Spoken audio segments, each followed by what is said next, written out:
Udah minum obat, kalau nggak membaik harus ke dokter bedah. Ini cerita dari follower saya dari Gresik yang Januari lalu cerita kondisinya itu cukup parah ambeien karena udah muncul benjolan sampai keluar.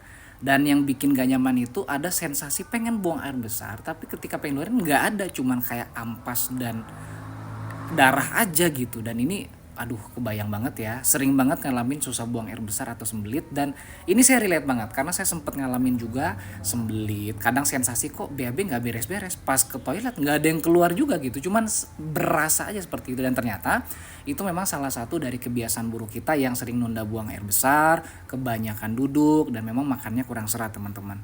Nah alhamdulillah saya membaik dengan bantuan suplementasi wasir dari Tiongkok, dan coba saya saranin karena beliau tuh udah harus minum obat dari dokter, dan kalau nggak membaik BAB darahnya harus ke dokter bedah.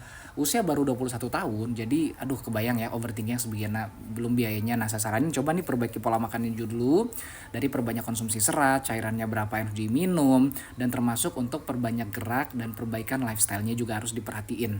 Nah saya waktu itu rekomendasiin beberapa kandungan suplementasi yang ada antiinflamasi ya, jadi ketika dia ada BAB darah tuh bisa memulihkan diri sel-sel di badannya.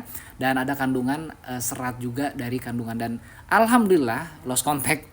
Tapi kemarin Mei lalu saya japri lagi dan dikabarin alhamdulillah sudah sembuh Kak. Kata-kata yang buat saya tuh seneng banget ya denger itu.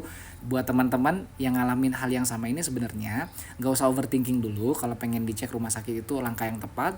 Tapi ingat akarnya kita perbaiki pola makan dan gaya hidup, dan insya Allah badan kita akan bisa memulihkan diri juga sebenarnya.